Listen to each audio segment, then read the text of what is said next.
রাজ পরিবারের শুভাকাঙ্ক্ষী প্রত্যেকটি মানুষ জানুক রাজ পরিবারের অভ্যন্তরে কিরকম নোংরা রাজনীতির খেলা চলে।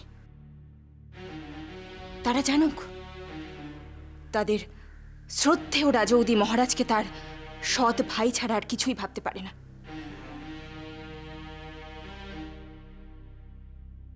এমনকি তার একমাত্র সন্তানের বিরুদ্ধেও। সমৃদ্ধি, কুমার,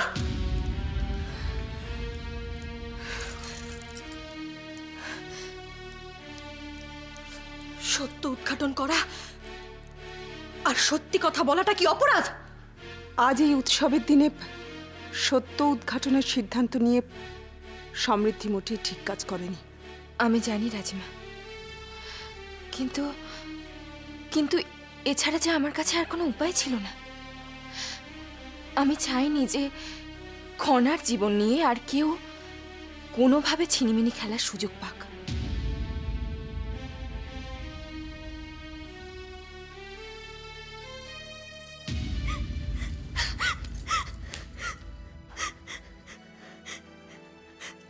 তুমি আমাকে এতটা ঘৃণা করো পিসি? আমার প্রতি তোমার মনে এতখানি রাগ জমে আছে?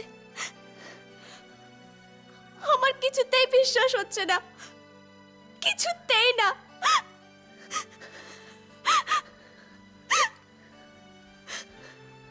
খনা,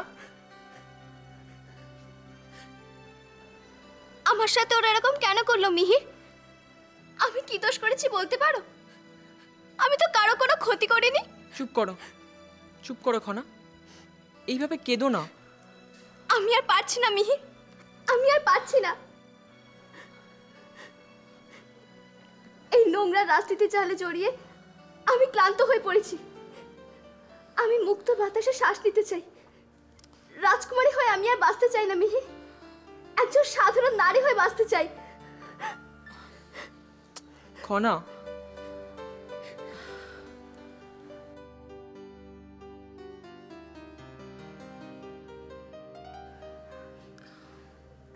তুমি জানো এই পৃথিবীতে যেমন ভালো আছে তেমনি খারাপও আছে।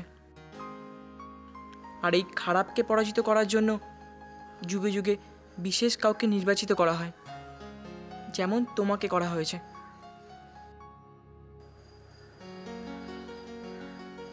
তোমার ওই বন্ধুরা।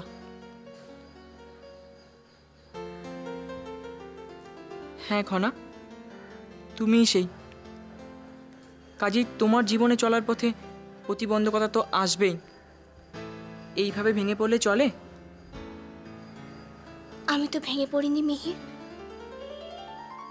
শুধু সত্যি কথাটা জানতে পেরে খুব দুঃখ পেয়েছি। সত্য সর্বদা দুঃখজনকই হয়। আমার বলতে বাধা নেই, এই সব কিছুর জন্য একমাত্র দায়ী আমি। মিহির, আমি ভাবতেই পারিনি যে আমার অর্জিত জ্ঞান তিনি তোমার ওপর কাজে লাগাবেন। আমায় তুমি ক্ষমা করো। তুমি বিশ্বাস করো, আমি আমি আগে থেকে জানলে এই হতে দিতাম না। অযথা দুঃখ করো না মিহির। আমি ভালোভাবে বুঝতে পারছি যে তোমার জ্ঞানকে ওরা অসৎ উদ্দেশ্যে কাজে লাগিয়েছে। দয়া করে এইভাবে নিজেকে দোষারোপ করো না মিহির। তুমি যেভাবে আমাকে আশ্রমে সাহায্য করেছো তার তো কোনো তুলনাই হয় না মিহির। তোমার জ্ঞানকে আমার বিরুদ্ধে ব্যবহার করেছে ঠিকই, কিন্তু তুমি তো ওদের পরিকল্পনাকে নষ্ট করে ফেলেছো। তুমি আমার স্বপ্নকে পূরণ করতে সাহায্য করেছো মিহির। তোমার মতো বন্ধু সাথে থাকলে আমরা চিন্তা কিসের? তবুও মিহির, যথেষ্ট হয়েছে। তুমি কোনোভাবেই দোষী নও। কি হলো? আমি সেদিন নিজেকে ক্ষমা করতে পারবো যেদিন তোমারই ক্ষত পুরোপুরি সেরে যাবে। তার জন্য তো অনেক সময় লাগবে। ততদিন কি তুমি অপরাধ বোধের আগুনে জ্বলে পড়ে মরবে নাকি? খনা, একটা কথা বলবো? বলো। তোমায় সুস্থ হওয়া পর্যন্ত তোমায় বরং আশ্রমে যেতে হবে না। এতটা ধকল তোমায় নিতে হবে না। আমি বরং রাজপ্রাসাদে আসবো, তোমায় শিক্ষা দেব যতটুকু জানি। ততটুকুই তোমায় শেখাবো। তার কোনো প্রয়োজন নেই মিহির, বিশ্বাস করো আমার রোজ আশ্রমে আসতে কোনো অসুবিধে নেই। সত্যি বলছো?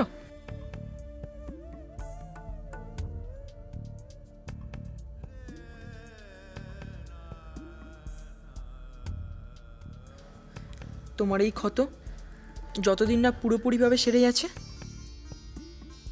আমি ততদিন ছায়ার মতো তোমার পাশে থাকবো, তোমায় রক্ষা করব। আমি প্রতিজ্ঞা করলাম।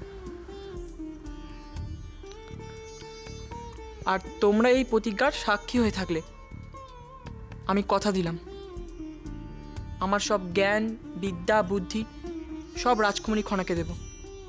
তাকে কোনোভাবেই হেরে যেতে দেব না।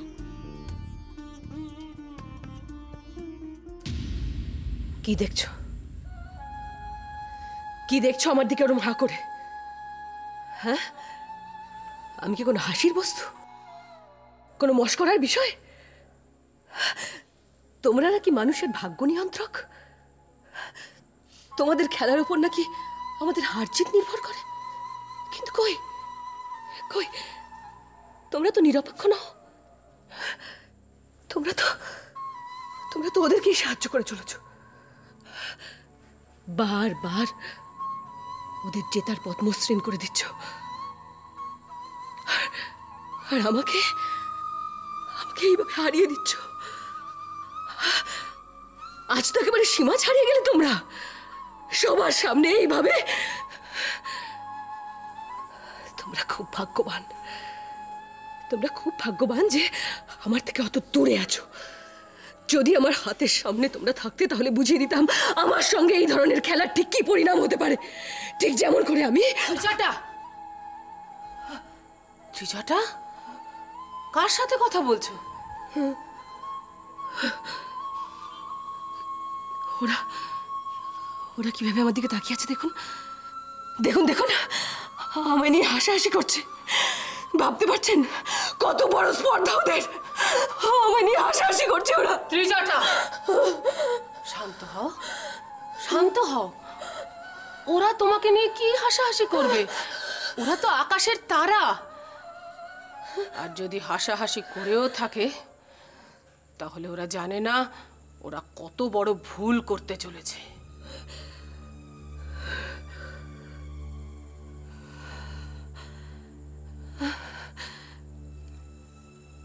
আমার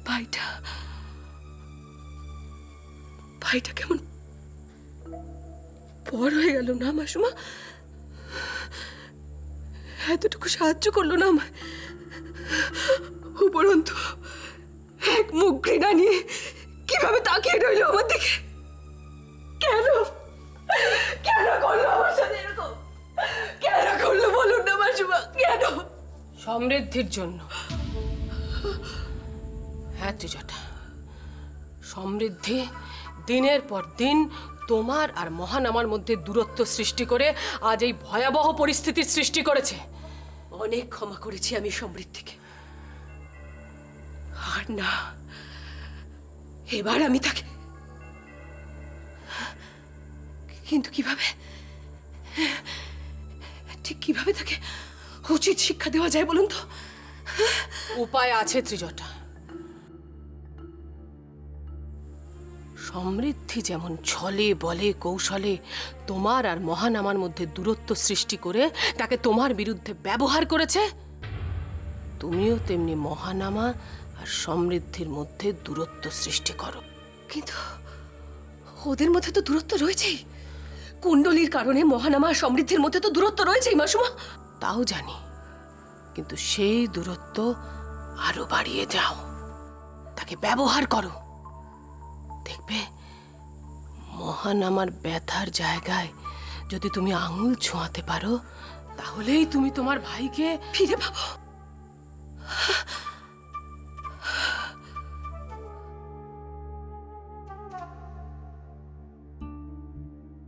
তোমাদের যা করার তা তোমরা করেছো।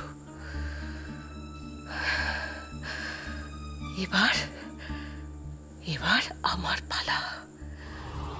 সমৃদ্ধির হাত থেকে আমি আমার ভাইকে ফিরিয়ে আনবই। দেখি তোমরা আমাকে ঠিক কিভাবে আটকাও।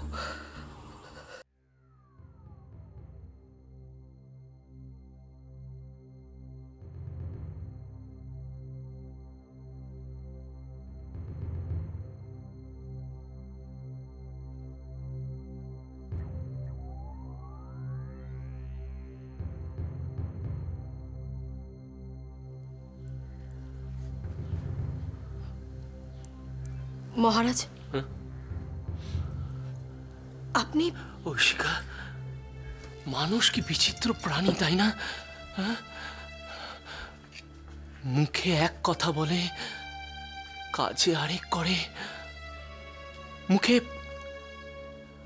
মুখে পাশে দাঁড়ানোর কথা বলে, ভালোবাসার কথা বলে, প্রতিশ্রুতি দেয়, আর ভেতর ভেতর হিংস্র, প্রতিহিংসা পরায়ণ। ঐশিকা, আমি কিছুতেই বিশ্বাস করতে পারছি না দিদি, মানে আমার দিদি এত বড় একটা ঘৃণ্য কাজ করবে। আমি কিন্তু এতটুকু অবাক হইনি মহারাজ, তবে এমনটা যে হবে সেটা ভাবতেও পারিনি। আচ্ছা ঐশিকা, আমি না কিছুতেই বুঝে উঠতে পারছি না দিদি এত বড় ষড়যন্ত্রকে বাস্তবায়িত করলো কি করে? আপনি ওনাকে যতটা অসহায় ভাবছেন, উনি কিন্তু ততটা অসহায় নন মহারাজ। এই প্রাসাদের বাইরে ওনার যথেষ্ট প্রতিপত্তি রয়েছে। আর সমৃদ্ধি নিজের মুখে আমাকে সে কথা বলেছে। ঐশিকা, দিদি যদি তার ক্ষমতা, তার প্রতিপত্তি ঠিক দিকে কাজে লাগাতেন তাহলে আমি খুব খুশি হতাম। কিন্তু আমার সন্তান, আমার খনার বিরুদ্ধে তার কি আছে? এত ঘৃণা কিসের? আমি তো কোনোদিনও খনাকে খারাপ ব্যবহার করতে শেখাইনি দিদির সাথে। আমি তো নিজে কোনোদিনও তার সাথে খারাপ ব্যবহার করিনি। কোনোদিনও তাকে এক মুহূর্তের জন্য, এক ক্ষণের জন্য বুঝতে দিনি সে যে আমার সৎ দিদি। আপনি বুঝতে না দিলেও তিনি কিন্তু সারা জীবন আপনাকে সৎ ভাই হিসেবে ভেবেছেন। আর এটাই আপনার আর দিদির মধ্যে সব থেকে বড় পার্থক্য। আর সেই দিনগুলো আমাদের ঐশিকা, আমাদের বড় হয়ে ওঠার দিনগুলো, সে ভালোবাসার দিনগুলো, সেগুলো কি সব মিথ্যে? একসাথে বেড়ে উঠলেই সব সত্যিটা মিথ্যে হয়ে যায় না মহারাজ। আপনাকে এটা মেনে নিতেই হবে যে আপনারা দুজন আলাদা আলাদা মায়ের সন্তান। ঐশিকা, আমি হয়তো কোনোদিনই তোমার এই কথাটা অস্বীকার করতে পারবো না, কিন্তু এই কথাটাও সত্যি যে আজও দিদিকে শাস্তি দেওয়ার আগে আমার হাত কাঁপবে, আমার গলা ভারাক্রান্ত হয়ে উঠবে। না মহারাজ, আপনাকে কিছুই করতে হবে না। আপনি যদি এখন কিছু করতে যান তাহলে সেটা হিতে বিপরীত হতে পারে। রাজৌদি একজন নিঃসন্তান স্বামীহারা মহিলা, তার প্রতি প্রজাদের যথেষ্ট সমবেদনা রয়েছে।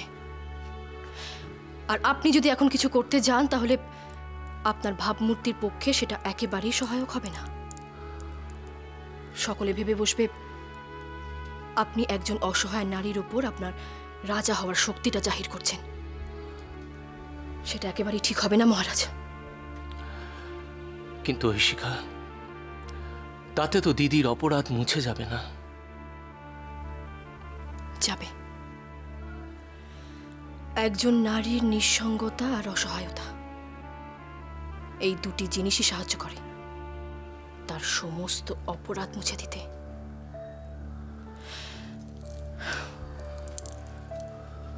আপনি একদম চিন্তা করবেন না মহারাজ, একটু ধৈর্য ধরুন। সময় এলে আমি সমৃদ্ধি আর খনা যা করার করব। কিন্তু এত বড় কাজ তোমরা পারবে?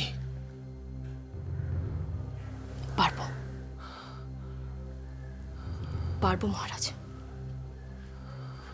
আর প্রয়োজন হলে আমরা রাজিমার সাহায্য নেব, তবে এবার আমি আর রাজৌদিকে ছাড়ব না। খনার প্রতি আক্রমণের প্রতিশোধ আমি নেবই নেব, নেবই নেব, যে কোনো মূল্যে, যে কোনো মূল্যে।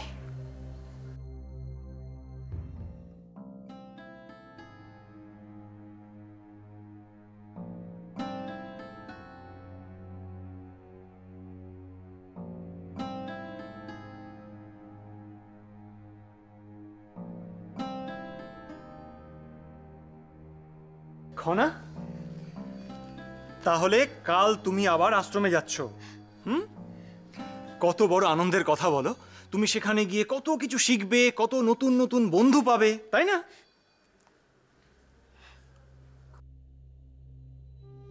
খনা দেখছি এখন অনেকটাই স্বাভাবিক, কিন্তু তাকে বলাটা কি?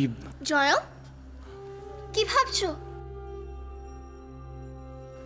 খনা, একটা ব্যাপার তোমাকে জানানোর বিশেষ প্রয়োজন ছিল।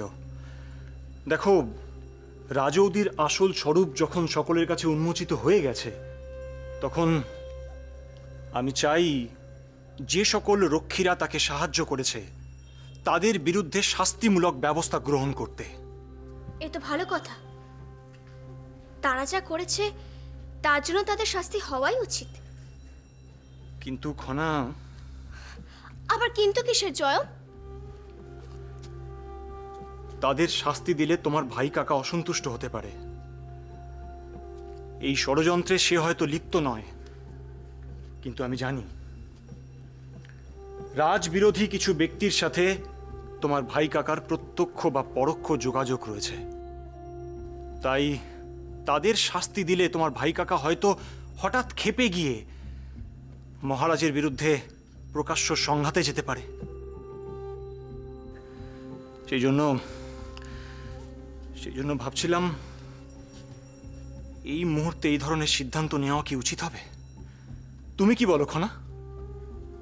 জয়ম, ঋদ্ধিমণির বিবাহের আগে তুমি ভাই কাকার জন্মকুণ্ডলী হস্তগত করেছিলে, কিন্তু তুমি আমাকে জানাওনি। সেক্ষেত্রে তুমি একই রকম উভয় সংকটে ভুগছিলে। তাতে ফল কি হয়েছিল? তাই এখন ঋদ্ধিমণিকে সারা জীবন সেই প্রতারণা বোঝা বয়ে বেড়াতে হবে, তাই না? জয়, এবারে দয়া করে আর দেরি করো না। তুমি যা করবে বলে ভেবেছ তা আখেরে সিংহালে মঙ্গলই হবে। কিন্তু তোমার ভাই কাকার ব্যাপারটাও তো উপেক্ষা করার মতো নয় খনা। ভাই কাকা কি করবে না তা ভেবে আমাদের কোনো লাভ নেই। শুধু সম্ভাবনা কথা ভেবে আমাদের পিছিয়ে থাকা বোধহয় উচিত হবে না। আর তাছাড়া আমি তো আছি জয়ম, সেরকম হলে আমি ভাই কাকাকে বোঝাবো। ঠিক আছে, যত শীঘ্র সম্ভব আমি দোষীদের শাস্তির ব্যবস্থা গ্রহণ করব। শোনো জয়ম, ওরা যে কতটা হিংস্র, কতটা নৃশংস, তা আমার উপর এই আক্রমণের ঘটনাটার পর খুব ভালোভাবেই বোঝা হয়ে গেছে। যারা আমার উপর এইভাবে আক্রমণ করতে পারে তারা যে বাবার উপর দয়া দেখাবে এটা বোধহয় আমাদের ভাবা বোকামো হবে। আমরা ভালোভাবেই জানি যে বাবাই হচ্ছে ওদের প্রকৃত শত্রু, কারণ সিংহলের সিংহাসনই তো ওদের মূল লক্ষ্য। তাই শাস্তি দেবার আগে প্রত্যক্ষ সংঘাত অবশ্যম্ভাবী হয়, তাই হোক না কেন।